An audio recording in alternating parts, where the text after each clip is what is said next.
This is RTV6 News at 5, working for you.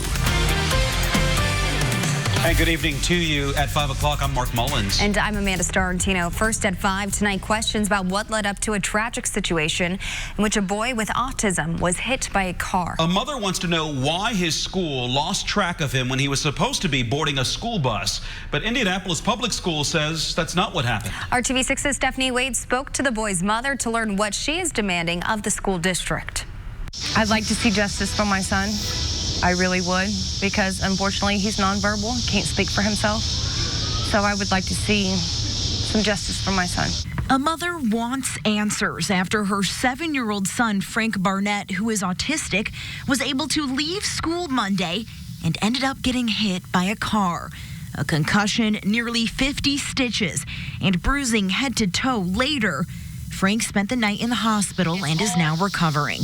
His mother, Pearl, feels the school messed up, letting him escape and didn't find him quick enough to protect him. All of this happened during dismissal at Stephen Foster School 67 on the west side when students were trying to exit the school building.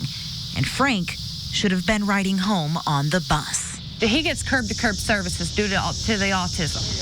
And when he gets into one of them little moods, depending on what happened at that time of the incident, he runs. And they're all aware of this. It's stated in his IEP, which I do have, that he is to never be left unattended. He's always got to be with an adult, which he was not. Coming up at 6, hear what the school says happened and the protocols they followed to try to find him.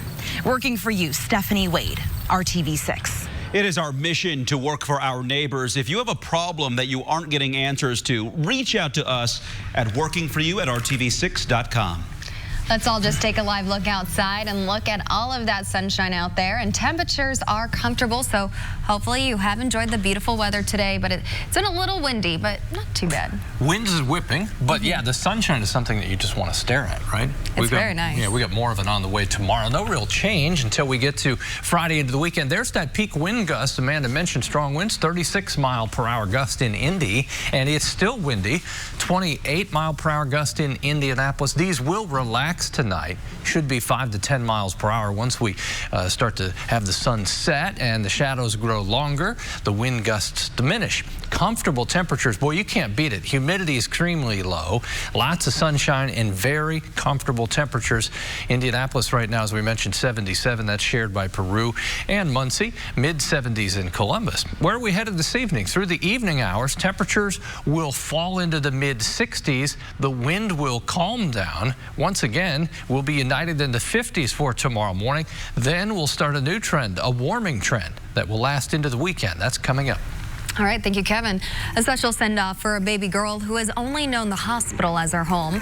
Baby girl Hartley Moon spent 134 days in Riley Hospital for Children's NICU at IU Health North Hospital in Carmel. Hartley was born on April 15th, 2019 at just 23 weeks. She only weighed 1 pound, 4 ounces at birth.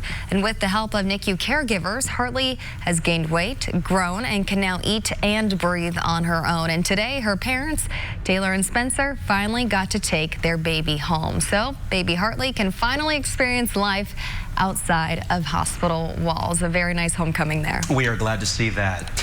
Looking ahead to Democracy 2020, Vice President Mike Pence returned to the Circle City today to speak at the American Legion National Convention. He highlighted where the Trump administration stands when it comes to the military, veteran health care, and foreign policy. Pence, formerly Indiana's governor, emphasized what an honor it was to be with this gathering of people. You know, standing before you today is deeply humbling. Because my life didn't take me into the uniform of the United States.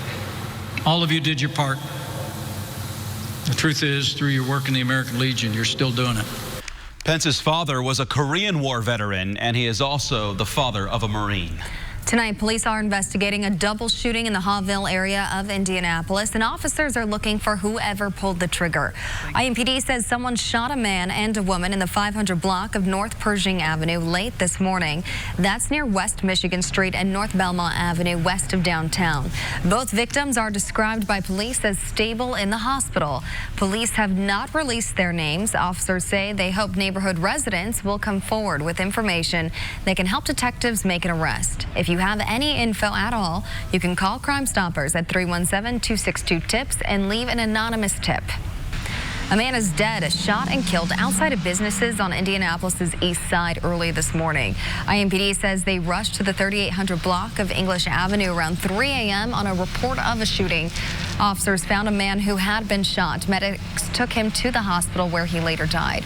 The Marion County coroner has identified the victim as 26-year-old Kenneth Keelan. IMPD is still searching for the shooter. A 76-year-old Hancock County man is dead. A suspected drunk driver hit the victim while he was riding his bike.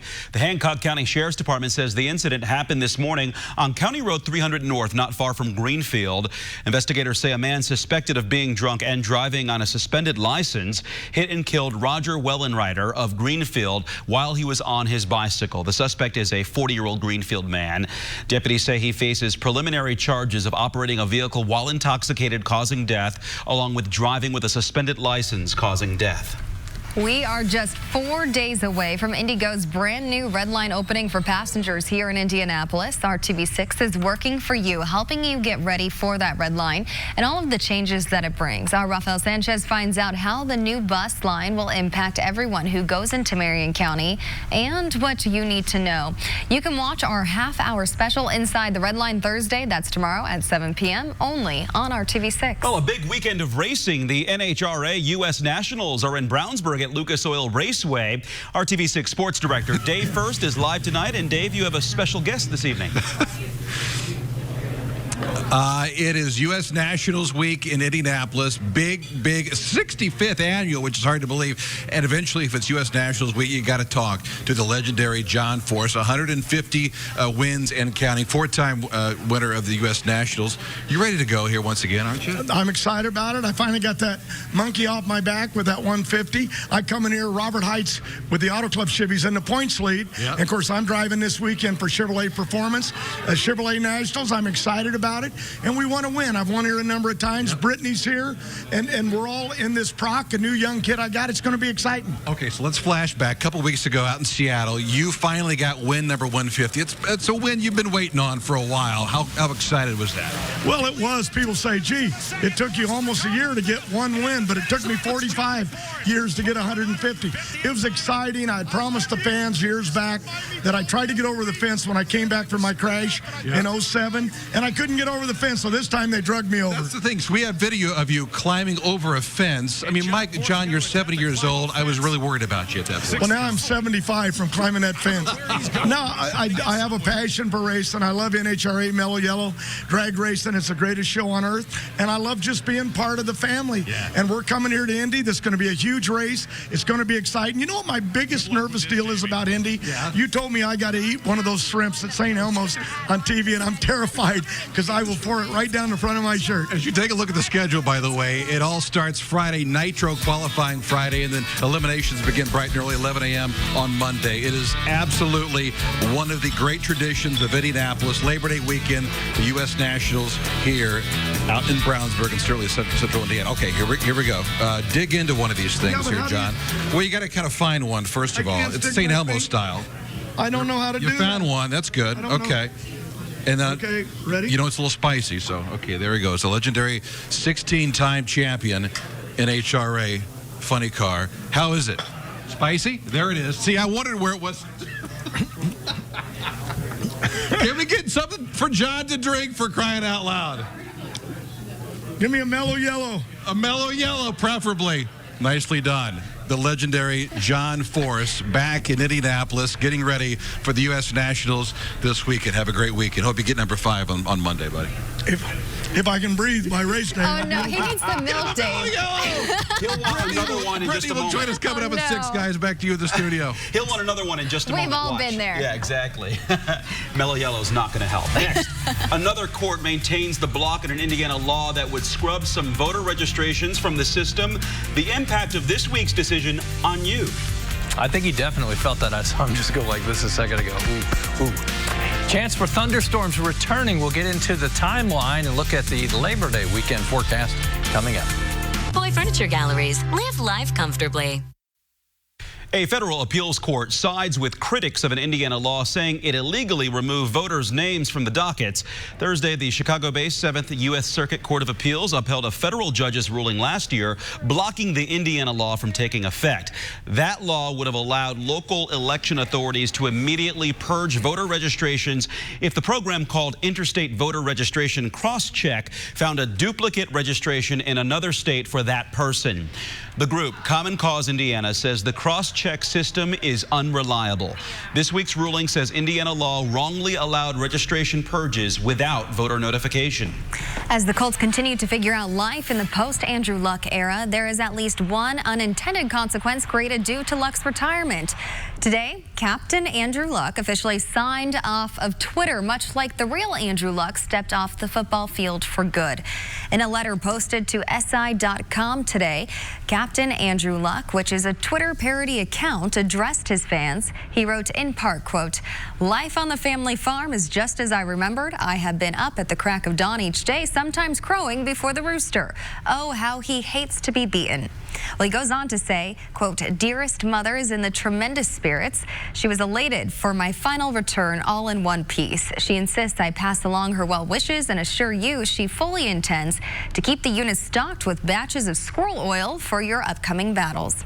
To end, Captain Andrew Luck says, "Please take care of yourselves and one another."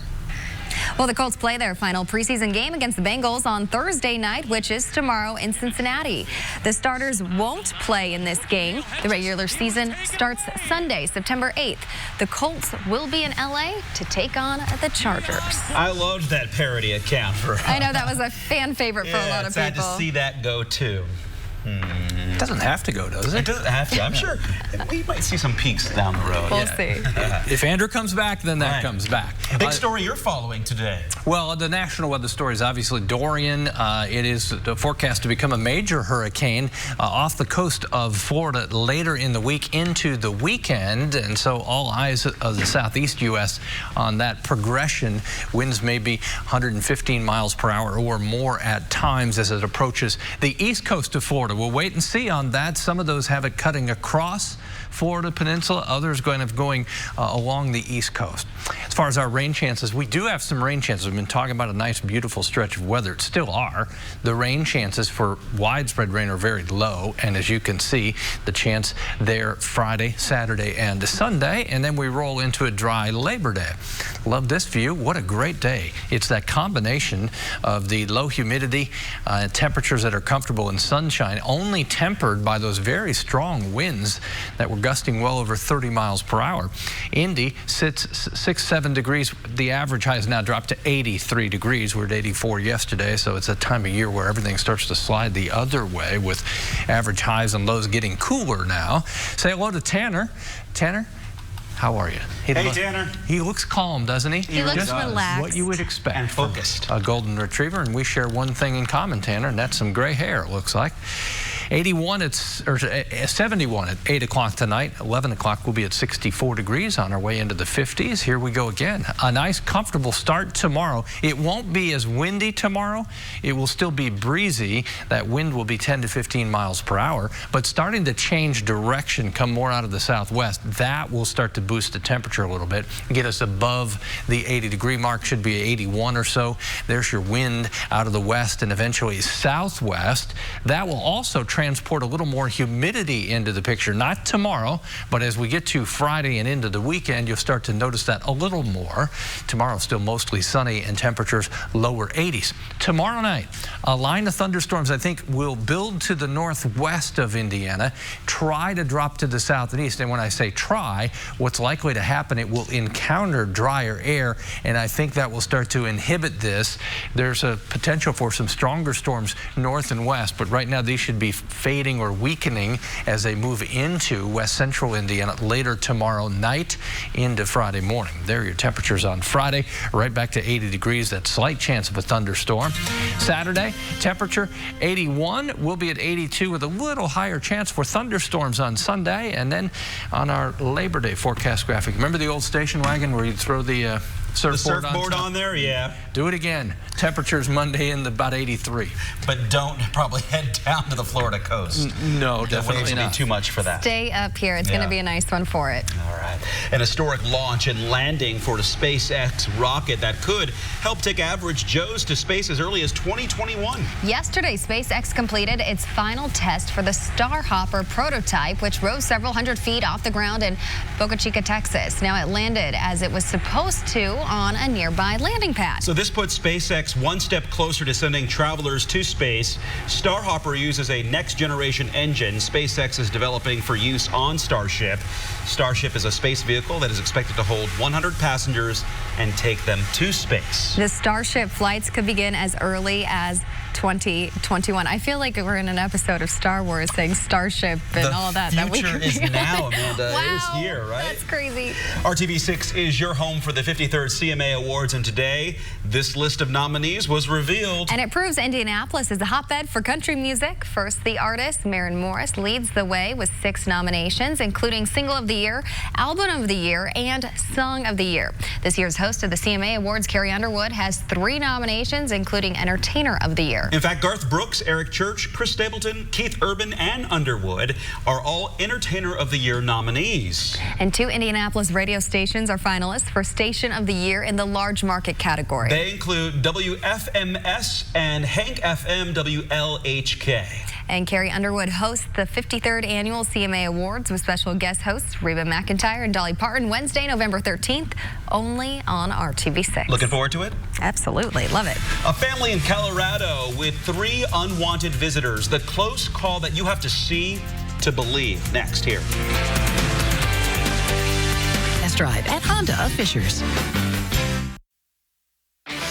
Hello and a very good day to you. I'm Julie Grant with Court TV Live, and we are covering a big murder trial here on Court TV today. It's out of Pensacola, Florida. Authorities say defendant Ashley MacArthur, a former crime scene technician, according to authorities, killed a private eye and former police officer named Taylor Wright. And authorities say the crimes didn't stop there. They say she then tried to cover up the murder. Prosecutors are alleging her motivation was money. MacArthur, this woman who is 42 years old, is on trial being accused of first-degree premeditated murder. And this is day number 3. The evidence really seems to be piling up against her. The alleged victim in this case, Taylor Wright, had gone missing for about 42 days before her body was found underneath concrete on a farm that just so happened to belong to the defendant's family. There were also cell phone records putting MacArthur right near the scene of the crime the day that it happened. The defense is pointing to the lack of physical evidence in this case that links their client to the crime, and the jury is now watching the defendant's interview with police today. So what exactly will they make of it? We'll have gavel-to-gavel coverage for you right here on Court TV. I'm Julie Grant. Now back to you in the studio. Thanks, Julie, and follow this case and many others whenever and wherever you want on CourtTV.com. The shock of a lifetime for a family in Colorado. A mother bear and her 2 cubs got into their house. A situation that could have turned deadly unfolded in their home. Until they saw this video, John Johnson and Georgianne Fields had no idea how big the bears were that broke into their Pine, Colorado home. Watch as the mother bear slides open a screen door right behind her. 2 cubs there. And Johnson and Fields were downstairs and heard noises. They knew something was wrong. Then before he knew it, Johnson was face to face with the mama bear. But she swatted me in the nose. When she swatted me, then I turned around and I punched her in the nose. She took some swipes here, swipe on my chest. As Johnson fought for his life, Fields grabbed a baseball bat and started swinging. She hit the mother bear at least 3 times. And all I remember honestly seeing was this big brown blob in front of me, and I whacked that bear as hard as I could. Both hands. You would have thought I was a Louisville Slugger. Well, the bears ran away. Johnson was bleeding profusely. His nose was nearly ripped off. He had deep scratches, as you can see right there, on his forearm and stomach, but he is recovering now. The couple says a bird feeder on their porch may have attracted the bears. Wildlife officials tracked down the mama bear, which was euthanized. Incredible story. Now coming up all new at 6 o'clock here. Are you ready to gamble on sports? The new Indiana law takes effect on Sunday, but not every facility will be ready to take bets on sporting events. Where and when you can place your wagers, new at 6. But first on the Now Indy, an ongoing problem: too many animals at Indianapolis Animal Care Services. The adoption event that aims to help with the overcrowding problem, and the deal in place so you can help too. You're watching RTV6.